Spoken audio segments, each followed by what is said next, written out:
And we're here with the Dance Party USA 2018. Sergio's warming up to this non-copyrighted music. I'm your host, DJ's. What would be my good DJ name if I was into this shit? Your name is DJ Check. No, but if I was into this scene, I'd be like DJ Adderall, right? DJ Cocaine. DJ Adderall and with DJ Molly over here. I like it. That fits. DJ Addy and Molly. DJ Addy, DJ Molly. Yep. It sounds like we're at a rave or something. Like We're like all like caffeinated right now with our coffee right here. And Yeah, we're like in this upbeat music. I don't know. We're just like, we need some. I need some glow sticks. Oh yeah. Or those people with those gloves that the fingertips light up and they like do like all these weird things. And I need the light in up front of shoes. you. I need the shoes with the LED lights, and Yeah. we need the whole thing. Yeah, we might need to do a segment just like on that. Get some black lights in here, like. Get some black lights. We're gonna take ecstasy live on the air. Yeah, we'll take some ecstasy. It'll be great. Get some A live reaction of we'll get some shag carpet in here. We just get a bunch of teddy bears and take some ecstasy, and I bet we'll some suede pillows. just freak out over that stuff. Yeah, we do like a whole show on feeling, like touch. Goodness. Well, thanks for joining us, you guys. Yes, we are Law and Disorder. We are in this fancy little brick-walled room. Yeah, we're not in our normal It's room. almost like a jail cell. It is not a jail cell. I mean, it's the same kind of wall if you were in a jail cell. I like it. I don't think it know. looks really cool. Makes us look fancy. It's like we're in a 1930s jail cell. Like Alcatraz or something. Yes. Actually, this building was built in like the 20s or something, so it's pretty old. Yeah, it's an old area. But, okay, so yesterday was the Super Bowl. Super Bowl 52. Super Bowl 52. The Eagles won Somehow. a lot to a little bit less because all they did was just throw touchdowns the entire game, and there was no defense played whatsoever, Nope. except for And that all their one fumble. catches were counted as touchdowns. I know, all these bullshit catches. So, anyways, it was an exciting game. I will give them that. They did make it exciting, Yeah. and the coach of the Eagles was very ballsy. I do like the fact that the funniest thing to me was the Tom Brady drop that they have like memes and everything of that now. Yep. And then the Nick Foles catch. And it's like, it's the exact same play. And you just scored with it. Yep. And Tom Brady's geriatric running ass couldn't catch up to the ball. See, I was watching the Super Bowl, and I'm not a Patriots fan or an Eagles fan. I'm a Cowboys fan. I really hate the Eagles. But I was watching it because my work, if you guys watched our video last week, was doing a Super Bowl pot. And I was so excited Yeah, because I got 7 and 3. You had the lock numbers and I had nothing. the best numbers you could have in a football game. And so I'm sitting there watching, and I guess apparently nobody knew how to make the extra kick in the first quarter and screwed up all my numbers. Well, and the thing too, the numbers were going up, like they were changing so frequently. Yeah, but like first quarter, the Eagles scored a touchdown. All they had to do was make their extra kick, and they missed. Mm-hmm. They missed. And that cost you what, $100? That cost me $100, and it was off the rest of the game. That screwed me over. It was like, did you just use this quarter as practice? That's when those oddball numbers like 5 and shit win. Yeah, that's like why like 6 and 9 and all these other random numbers won. I was so pissed. I was like, if you just made that kick, I could have won $100 or $200. Here's a funny side note about Tom Brady, and my girl pointed this out. She was like, oh, like, she's like, was God like on all cylinders whenever he created Tom Brady? It's like, oh, I'm going to make you handsome, and I'm going to make you like an elite football player, and oh, I'm going to get, make sure you marry like, a supermodel.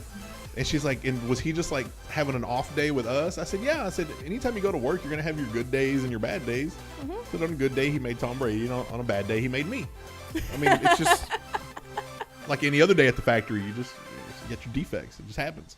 It happens. I mean, but here is his one flaw on Tom Brady. He runs like an 85-year-old man, and he's so slow. It almost looked like we were watching the video in slow mo. when he went for that drop, and I said, it's not the fact that the guy overthrew it, it's the fact that Tom Brady is slower than fucking molasses. It's just like, yeah, like 30 minutes after that catch, I think on Huffington Post, some photographer posted like 10 photos of like every angle of that drop, and it's hilarious. Because like on the last picture, he's just like looking down at his hands. Oh my God. Well, one thing I noticed, it was like the last couple seconds of the fourth quarter, and he made his Hail Mary pass, and if they had caught it, that would have gotten them 6 more points. And if they had what's it called when they go for 2 points? A 2-point conversion. Yeah, if they had done a 2-point conversion, they could have tied the game, and we would have gone to overtime. Who was the receiver who tried to catch the ball then? Do you remember? Gronkowski. On the Patriots? That was Gronkowski. Okay, I was watching it, and I'm not trying to be racist or anything, but like I was watching him he's running, he's looking for the ball, and like he sees it and he stops and he jumps up in the air to grab it, right? Well, all the Eagles players that are around him trying to block him are of African American descent, and they're able to jump higher than him. Is this the white man can't jump? This is the white man can't jump. He couldn't jump, and so they were able to jump higher than him and just knock the ball out of his hands. He was taller than all of them too. He was like 5 inches taller than all of them, but they could jump higher than him. And they replayed that play a couple times because it was the last one of the game, and you see him jump, and he jumps a little bit, and then you just see all the Eagles players just jumping like 2 or 3 feet above him. And they're able to knock the ball out of his hands, and that's why he couldn't catch it. They were shorter and didn't have as much reach, and they still bumped it out of his hands. They were able to jump. Yeah. That's pretty funny. If he had just jumped higher than them and caught the ball, they would have scored a touchdown. They could have done a 2-point conversion and tied the game. But here's the funny thing about the Patriots in general. They win with like the white guy that would have got picked last on the team. Like they have all these like little like castaways that catch the ball. All their white players, like they managed to make the white receiver elite.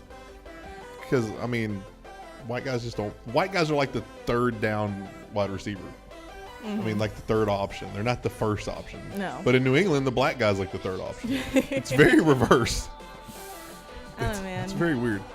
So we had the Super Bowl, and obviously, what comes along with the Super Bowl is commercials. Yes. Oh God, you're so good. There were a ton of commercials. A ton of commercials. I don't know. What would you say your favorite one was? My favorite commercial? Oh gosh. I know my favorite, hands down. Your favorite? Well, okay, what's your favorite? My favorite was the Eli Manning, Odell Beckham dance. Dirty Dancing one? Yes. But the funny thing about that commercial is, like, every other commercial with Eli in it was kind of leading up to this. The whole time you're watching, you go, what's the point of these stupid Eli Manning commercials? And you kind of got let down by these commercials just for that one moment where he just hit it. And we were even talking about, he's not even as funny as his brother. He's doing all these stupid commercials and he's very corny, but he's not like corny funny. He's just corny. And then he did that and you're like, oh, that's a Manning. That's what his brother would have done. Oh my gosh. And it was freaking hilarious. And at one point you couldn't tell who the guy and who the girl dancer was. Like you couldn't tell who was leading and who was following. You really couldn't. Because they both kind of swapped out roles. Oh man. That's my number one commercial. You know, I think I'm partial to the Doritos and Mountain Dew commercial, but that one came out before the Super Bowl, so I just really liked it. It leaked out, didn't it? Yeah, well, they released it. Oh, they don't leak it. So I won't count that one. It might be a tie between the Tide ads, because those were hilarious, and the Vikings commercial. Which one was? I don't know if I saw the Vikings commercial. So the Vikings commercial was a commercial about actual Vikings. Because they were playing in Minnesota. Okay, no, and I think it was either a Chevy or a Dodge Ram commercial. I think it was a Chevy commercial, and they're riding in the back of Chevy trucks, like headed to Minnesota because they're Vikings fans. Oh no, I didn't see that one. Then they find out that the Vikings lose, so they just turn around and like head back, and you see them like rowing in the ocean like a Viking. No, I didn't see that one. It was hilarious because they're trying to head to the game to see the Vikings and then play, they just found out they lost. The other one that was well, the Tide ads were good because the Tide ads were poking fun at like previous Super Bowl commercials. I know, it was great, and like other like cleaning like products and stuff. They had the Old Spice guy. The Old Spice guy. He made a cameo in there. I think that there was one where the ranchers are outside with the Clydesdales, and then they start talking about his shirt being fresh or something. Right. There was one where I think last year they had the Sexy Mr. Clean commercial. And so they replaced Sexy Mr. Clean with him. The other one that I liked, which didn't really get a lot of votes, was the Jeff Goldblum, the Jurassic Park, The Jeep commercial. The Jeep commercial. Yeah, that was good. Where he's in his head, he's like flashing back to when T-Rex was chasing him, and then he turned around on the T-Rex and started chasing T-Rex around. I thought that was cute. Oh, there was one I just remembered. It was the Chris Pratt Michelob Ultra commercials. They had two. So in the first one, you see Chris Pratt, and they call him up saying, "We want you to be in our Michelob Ultra Super Bowl commercial." He's getting ready. He's like working out and like putting on good clothes, doing his hair, and he shows up, and they make him join all the extras. And then later on, they show the actual commercial. Then they show another Michelob Ultra commercial, and you see like the commercial working, and you just see him kind of pop out with all the extras in every scene. He's not the star. He's just slowly bunched in there. That one was a good one. The Amazon, the Alexa one, where Alexa. Oh, that was great. Like Alexa went down, and they had to replace her. Gordon Ramsay and. Yeah, the guy's like, "Give me what is it? How do I make a grilled cheese?" And Gordon Ramsay's like, "It's in the the recipe's name. In the name." And then you had was it the guy said something about how do I get to Mars? And what was it? And Cardi B's like, this guy wants to go to Mars. She's like making fun of him, and then the girl's trying Rebel Wilson. Oh yeah, Rebel Wilson. He wants to play something. What did he say? Set the mood or something. Set the mood, and she started talking all sexy to him. And then the one girl tried to she tried to chat with the guy. And Anthony Hopkins is like, "I'm sorry, he's occupied." And Anthony Hopkins starts hitting on her. Oh my gosh, that was great. That was a good commercial. The Martha Stewart and Jack in the Box. Like you hear him almost cuss on the commercial. It's hilarious. Martha. Was it Martha or Jack versus Martha? Jack versus Martha. She pulled his nose off. That was a good one. The Groupon commercial. Did you see the Groupon commercial? Okay, it was the lady walk in and she's talking on the screen, and what happens after that? Well, she's talking about how Groupon supports local businesses. Yeah. And then they go to like a tycoon at his mansion, like he doesn't like small businesses, and then the football players open the door and they kick a field goal into his nuts. They're like, that's what happens to big business when they don't support Groupon. Yep. That one was a good one. And then I thought that it took, the Budweiser one. Like, when there's made water. Well, there's a natural disaster, we make it water. That was a good one. But one of the things I did notice about the commercials this year is you had a couple that were just very like political. Like they were trying to leave like a message besides we sell beer or we sell whatever. Yeah. Like Dodge had one where they were playing a Martin Luther King speech. I don't know if you really want to buy a Ram because they got a Martin Luther King speech. That seems it got a lot of flag because that's kind of I was on Twitter during the whole game and during the commercials just to see what people were saying, replying to some stuff, and nobody liked the Martin Luther King Dodge commercial. You had that, and then you had a bunch of them that were talking about like unity and Coca-Cola diversity. Coca-Cola was a big one on the diversity thing. Like we're all different, but we're all family. I don't know. But it's like it seemed like it got a little too political. It's like nobody watches the Super Bowl. Nobody watches the Super Bowl commercials for the politics, but then at the same time, throughout the week, like ESPN and the NFL Network were talking about, all year long we had all this politics involved in football, and they're like, okay, this is the Super Bowl. None of that's going on. There's no protesting. Like we're just here to play football, and the game is kind of the number one focus. Mm-hmm. So then you have the biggest game of the year that focuses on football, and then the commercials want to try and get political. Mm-mm. Again, nobody watches the Super Bowl commercials to be political. They watch it for humor and relief. Yeah, you're watching the whole point of the Super Bowl and the commercials in between. It's all entertainment. It's a family event. It's entertainment. You're watching a sport. You want to be entertained in between. You don't want to have to go from entertainment to political and seriousness within 10 seconds. That's why you have artists like Justin Timberlake performing, because it's pop music. It's very like happy and family oriented. I mean, they're not going to put They're not gonna put Slayer out there or Jay-Z, or they're gonna put like pop music.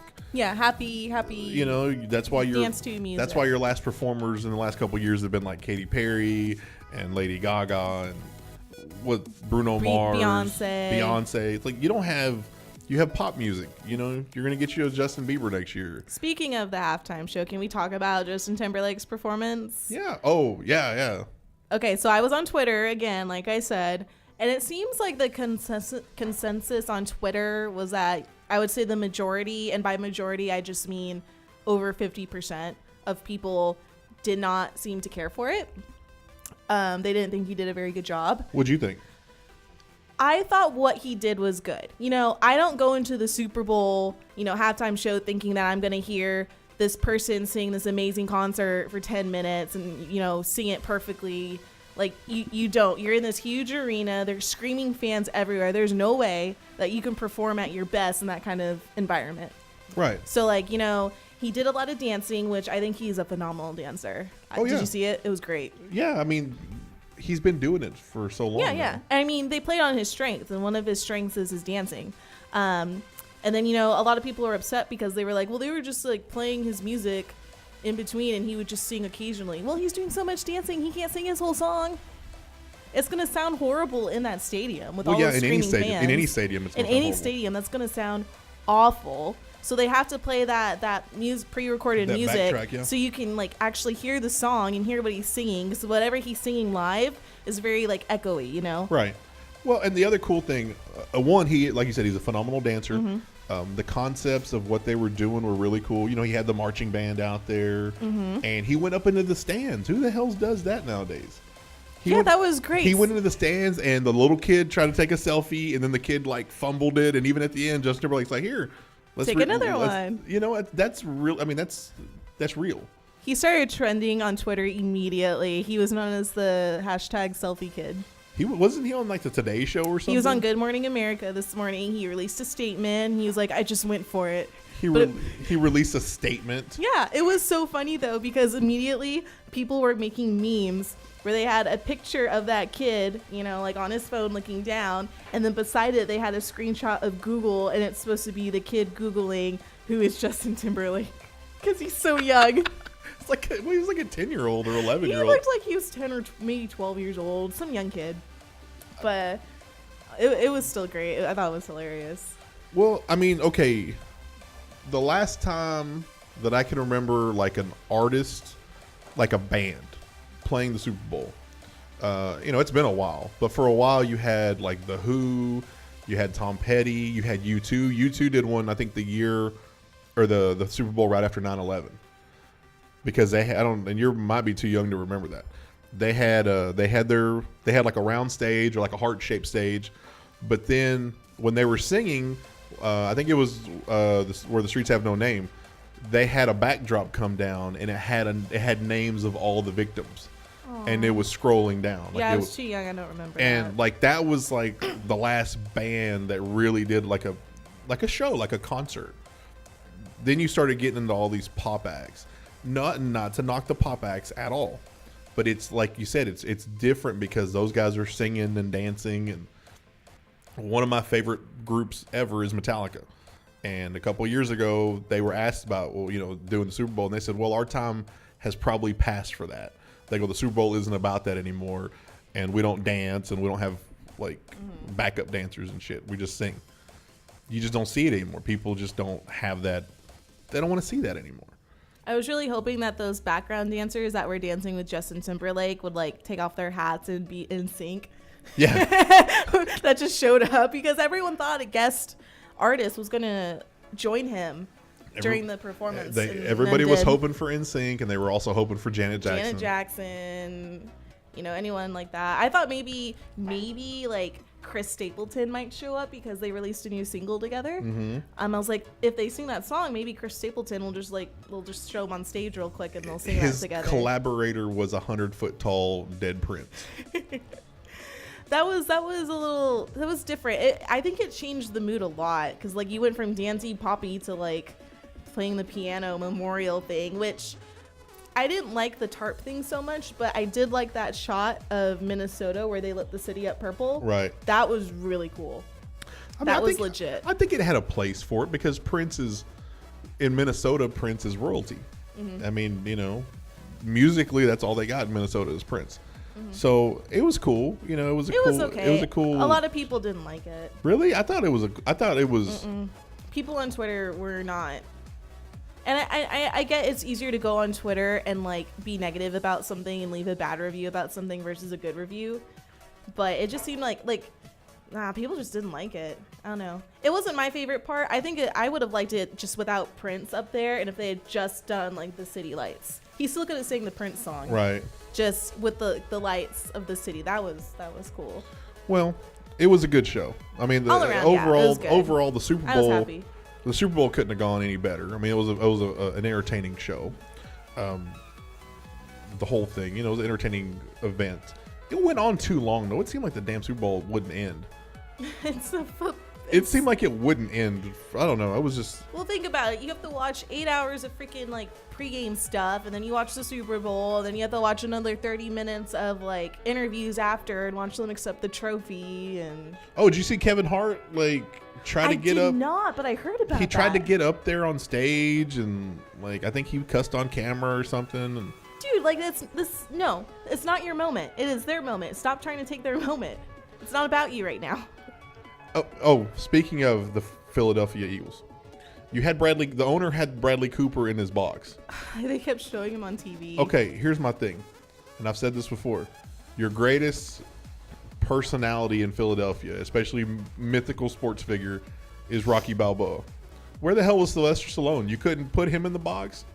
He's Rocky. Everybody knows Rocky. Everybody knows Rocky's from Philly. Did he go to the game? I don't know. That's what I'm saying. They didn't show him. He might not have been at the game. Shouldn't that have been who was in the owner's box instead of Bradley Cooper? I mean, if you're gonna have somebody to represent your city that they're gonna show every 4 minutes when they show the owner's box, shouldn't you have somebody that actually embraced Philly and made movies about Philly and or even Will Smith? He's from Philly. Maybe they didn't when go.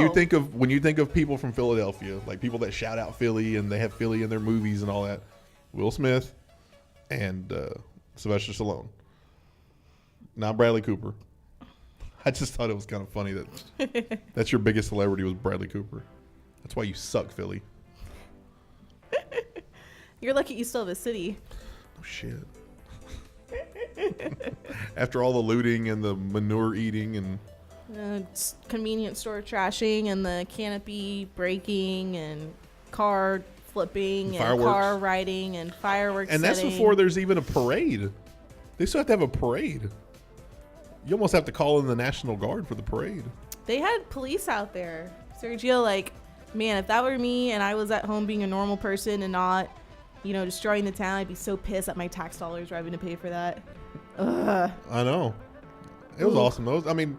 Good for Philly. I mean, there is a time and a place to celebrate, and I totally get it. If the Cowboys won their Super Bowl, I'd want to go celebrate too. But I wouldn't eat manure off the sidewalk, and I wouldn't trash, public buildings. And you wouldn't climb up. I wouldn't climb up a canopy or a freaking light pole. Or light poles that they've greased down with Crisco. I wouldn't flip a car. I just get super drunk, throw up somewhere in public, and just embarrass myself like a normal person. That's what they do in Philly. That's what they do when they get drunk. They do all that shit.